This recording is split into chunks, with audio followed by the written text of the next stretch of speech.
નમસ્કાર વિદ્યાર્થી મિત્રો, હું જસાણી સર આપ સર્વેનું જસાણી એજ્યુકેશનમાં હાર્દિક સ્વાગત કરું છું. આજે આપણે standard 10th subject science and technology જેનું ચેપ્ટર 9th પ્રકાશ, પરાવર્તન અને વક્રીભવન, જેમાં અત્યાર સુધીમાં આપણે 4 લેક્ચર આપ્યા છે. એમાં લાસ્ટ જે લેક્ચર હતો જેમાં ગોળીય અરીસાનો ઉપયોગ, કે આંતરગોળ અરીસાનો ઉપયોગ, બહિર્ગોળ અરીસાનો ઉપયોગ, અરીસાનું સૂત્ર અને એને લગતા એક્ઝામ્પલ. આજે જે આપણે જોવાનું છે એ આ ચેપ્ટરનો લાસ્ટ પાર્ટ એટલે વક્રીભવન, જેમાં આપણે આજના લેક્ચરની અંદર લેવા છે વક્રીભવન માટેના નિયમો અને વક્રીભવનાંક. એકદમ બોર્ડની અંદર જે રીતે થિયરી લખવાની હોય છે એ જ પેટર્નથી આપણે સમજાવવા માટે પ્રયત્ન કરશું. એટલે કોઈ જગ્યાએ બોર્ડ ટેક્સ્ટબુકનો જે શબ્દ છે થોડો અમથો પ્લસ માઇનસ થઈ શકે, બરાબર. આપણે આજે જોવાનું છે વક્રીભવનના નિયમો, કહેતા વક્રીભવન એટલે શું અને તેના નિયમો. બહુ ઈઝી છે. પ્રકાશનું ત્રાસુ કિરણ, અહીંયા આ શબ્દ અગત્યનો થઈ ગયો. આ ત્રાસુ કિરણ શબ્દ આવવો જોઈએ. જ્યારે એક માધ્યમમાંથી ગતિ કરતું બીજા માધ્યમમાં પ્રવેશે, એટલે બે માધ્યમ હોવા જોઈએ અને એમાં ત્રાસુ કિરણ હોવું જોઈએ. બે માધ્યમને જુદી પાડતી સપાટી આગળથી તે મૂળ દિશાથી વિચલિત થાય તો તે ઘટનાને પ્રકાશનું વક્રીભવન કહેવાય. અહીંયા જોઈએ, આ માધ્યમ 1, આ માધ્યમ 2. માધ્યમ 1 હવા હોઈ શકે, માધ્યમ 2 પાણી હોઈ શકે. જોઈ લેશું. એ બી એ બે માધ્યમને જુદી પાડતી સપાટી. આ પીક્યુ એ આપાત કિરણ છે. વ્યાખ્યા આપણે એવી છે કે પ્રકાશનું ત્રાસુ કિરણ. શું કામ ત્રાસુ લીધું? તો કે લંબ રૂપે કયો કરો તો હંમેશા એનું વક્રીભવન ન થાય, સમાંતર રૂપે કરો તોય વક્રીભવન ન થાય. એટલે 0 થી 90 ડિગ્રી સુધીની વચ્ચેનો ખૂણો હોવો જોઈએ. એટલે આપણે કીધું કે ત્રાસુ કિરણ એક માધ્યમમાંથી ગતિ કરતું જ્યારે બીજા માધ્યમમાં જાય ત્યારે બે માધ્યમને જુદી પાડતી સપાટી આગળથી, એટલે અહીંથી મૂળ દિશાથી વિચલિત થાય. આ ડોટેડ લાઈનથી બતાવીએ મૂળ દિશા છે, વિચલિત થઈ અને આમ આવ્યું. મૂળ દિશાથી વિચલિત થાય તો તે ઘટનાને પ્રકાશનું વક્રીભવન કહેવાય. 1 માર્કમાં પૂછે તો આકૃતિની જરૂર નથી, 2 માર્કમાં પૂછે તો આકૃતિની જરૂર છે. હવે આ જે આપાત થાય છે એને કહેવાય આપાત કિરણ. આપાત કિરણ આ લંબ સાથે જે ખૂણો બોલાવે, આ ક્યુ એમ એ લંબ છે, આપાત બિંદુએ દોરેલો લંબ, એટલે એની સાથે જે ખૂણો બનાવે એને કહેવાય આપાત કોણ. આ વક્રીભૂત કોણ, વક્રીભૂત કિરણ આપાત બિંદુએ દોરેલા લંબ સાથે જો ખૂણો બનાવે તો એને કહેવાય વક્રીભૂત કોણ. બરોબર, એટલા નામ યાદ રાખવાના. જોઈએ નિયમો. આપાત કિરણ, વક્રીભૂત કિરણ અને આપાત બિંદુએ દોરેલો લંબ એ બધા એક જ સમતલમાં હોય છે.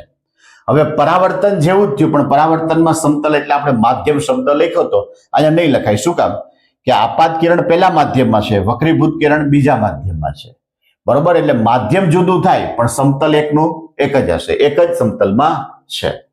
બીજું છે આપાત કોણનો સાઇન અને વક્રીભૂત કોણનો સાઇન. સાઇન એટલે SIN, બરોબર. એનો કોણ, આપાત કોણનો સાઇન અને વક્રીભૂત કોણના સાઇન એટલે કે sin θ1 sin θ2, એનો જે ગુણોત્તર છે એ કેવો હોય છે? અચળ હોય છે. કેવો હોય છે? અચળ હોય છે. એટલે 2 માર્કની અંદર નિયમ પૂછે. આપાત કિરણ, વક્રીભૂત કિરણ અને આપાત બિંદુએ દોરેલો લંબ આ બધા એક જ સમતલમાં હોય છે. આપાત કોણનો સાઇન અને વક્રીભૂત કોણના સાઇનનો ગુણોત્તર હંમેશા અચળ હોય છે. આ સૂત્ર લખી પછી આ નીચે સ્પષ્ટતા કરવી જરૂરી છે. જોજી, સાપેક્ષ વક્રીભવનાંક અને નિરપેક્ષ વક્રીભવનાંક બે પૂછી શકે, 3 માર્કમાં અથવા તો 2 માર્કમાં. અલગ અલગ પણ પૂછી શકે. સાપેક્ષ માધ્યમ તો કે એ લેતા પહેલા આપણે જોવું પડે કે જુદા જુદા માધ્યમોમાં પ્રકાશના પ્રસરણની જે કઈ ઝડપ છે, બરોબર, અથવા તો જુદા જુદા માધ્યમમાં પ્રકાશના પ્રસરણની સાપેક્ષ જે ઝડપ છે એ ઝડપને વક્રીભવનાંક ઈટા કહેવાય.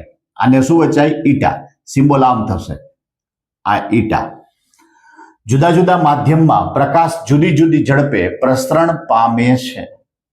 માધ્યમ જુદું તો એની ઝડપ જુદી. ફક્ત ને ફક્ત શૂન્ય અવકાશ અથવા હવામાં ઝડપ 3 × 10⁸ મીટર પર સેકન્ડ હોય છે. શૂન્યાવકાશ સિવાયનું કોઈ પણ માધ્યમ હોય તો એમાં ઝડપ એની બદલે છે. હવે અહીંયા આકૃતિ જોઈ કે આકૃતિમાં માધ્યમ એક હવા છે, માધ્યમ 2 કાચ છે. આ પ્રકાશનું ત્રાસુ કિરણ એક માધ્યમમાંથી બીજા માધ્યમમાં પ્રવેશે ત્યારે મૂળ દિશાથી વિચલિત થયું છે. હવાની અંદર અહીંયા મેં વેગ v1 બતાવ્યો છે, અહીંયા મેં v2 બતાવ્યું છે, કે માધ્યમ 1 માં v1 બતાવ્યું છે, માધ્યમ 2 માં v2 બતાવ્યું છે. એટલું આપણે યાદ રાખીએ. તો અહીંયા માધ્યમ 1 ની સાપેક્ષ માધ્યમ 2 નો વક્રી ભવનાંક કહે છે. તો η21 આ જોજો, η21 બરાબર sin θ1 upon sin θ2 ને માધ્યમ 1 ની સાપેક્ષ માધ્યમ 2 નો વક્રી ભવનાંક કહે છે. જેનો વક્રી ભવનાંક કેવો હોય એ પહેલા અહીંયા 2 નો કેવો છે, કોની સાપેક્ષ? 1 ની સાપેક્ષ. તો 1 હંમેશા ક્યાં આવે? અંશમાં. 2 ક્યાં આવે? છેદમાં. η21 બરાબર sin θ1 ના છેદમાં sin θ2. ધારો કે આવું કઈ લઈએ કે η31 તો આનો આમ થાય sin θ1 ના છેદમાં sin θ3. તો માધ્યમ 1 ની સાપેક્ષ માધ્યમ 3 નો વક્રી ભવનાંક. કોઈ આમ કહે તમને η54 તો sin θ4 ના છેદમાં sin θ5 કહેતા માધ્યમ 4 ની સાપેક્ષ માધ્યમ 5 નો વક્રી ભવનાંક.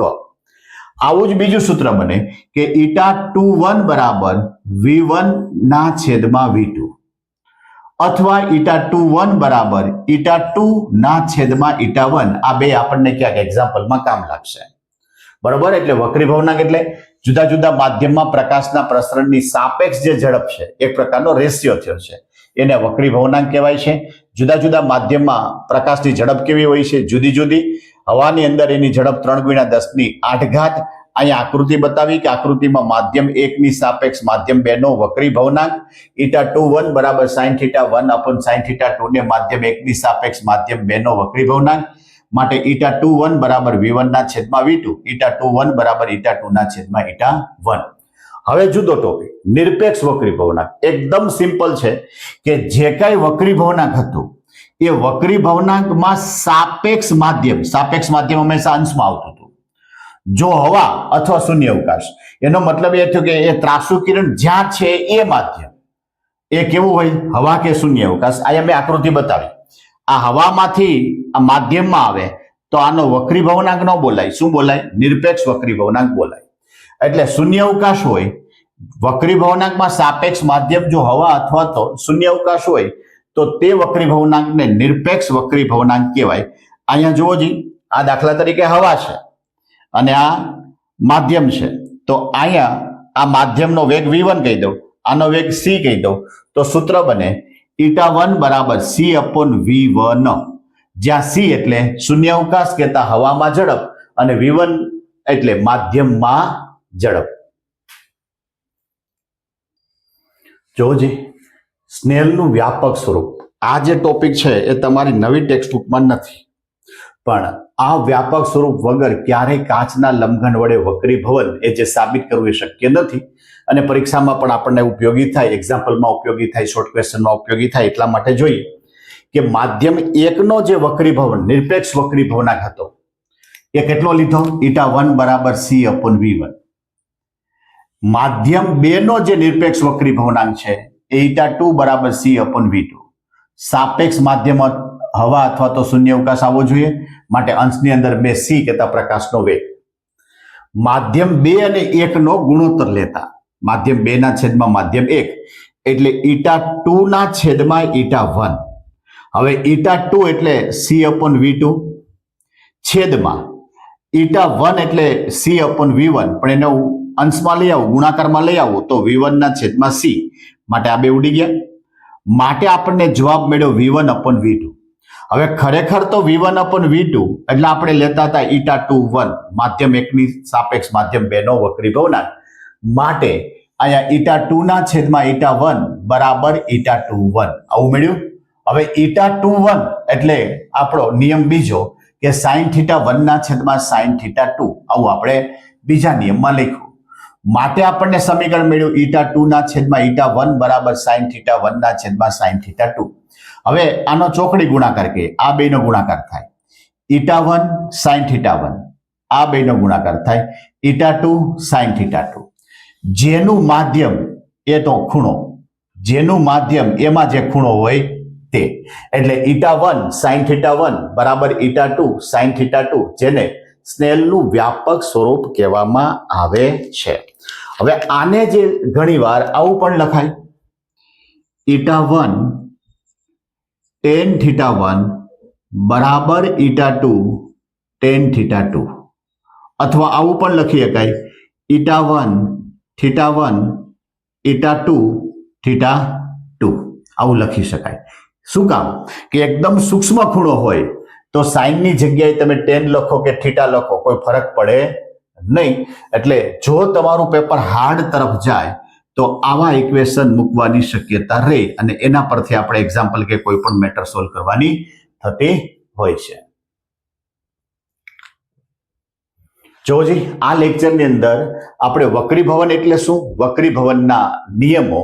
વક્રીભવન એટલે પ્રકાશનું ત્રાસુ કિરણ એક માધ્યમમાંથી ગતિ કરતું જ્યારે બીજા માધ્યમમાં પ્રવેશે ત્યારે બે માધ્યમને જુદી પાડતી સપાટી આગળથી જો તે મૂળ દિશાથી વિચલિત થાય તો તે ઘટના વક્રીભવન. નિયમ 2 પહેલો નિયમ આપાત કિરણ વક્રીભૂત કિરણ અને આપાત બિંદુએ દોરેલો લંબ બધા એક જ માધ્યમમાં. બીજો નિયમ આપાત કોણનો સાઇન અને વક્રીભૂત કોણનો સાઇનનો ગુણોત્તર હંમેશા અચળ. આની સાથોસાથ આપણે વક્રીભવનાંક કહેતા સાપેક્ષ વક્રીભવનાંક, નિરપેક્ષ વક્રીભવનાંક અને આ જે વધારાનું આપ્યું સ્નેલનું વ્યાપક સ્વરૂપ એ પણ આપણા માટે અગત્યનું છે અને એકદમ સરળ ભાષાની અંદર સમજાવવા માટેનો પ્રયત્ન આપણે કર્યો છે. આના પછીનો જે લેક્ચર છે જેની અંદર આપણે બે નિયમ જોવાના છે. એક પાતળામાંથી ઘટમાં જાય તો શું થાય અને ઘટ માધ્યમમાંથી પાતળા માધ્યમમાં જાય તો શું થાય અને સાથોસાથ આઈએમપી પ્રશ્ન કાચના લંબઘન વડે થતું વક્રીભવન એ આપણે આના પછીના લેક્ચરમાં આપવાનો છે. તો આ વિડીયો ઘણા બધા વિદ્યાર્થીને ફાયદાકારક બને બરોબર તે માટે તમારા ફ્રેન્ડ સર્કલની અંદર અથવા તો તમારા સગા સંબંધીના બીજા જે કંઈ વિદ્યાર્થી છે એમને આ વિડીયો શેર કરજો. અમારી જે ચેનલ છે જસાણ એજ્યુકેશન ચેનલ એને લાઇક શેર અને સબસ્ક્રાઇબ કરવાનું ભૂલતા નહીં.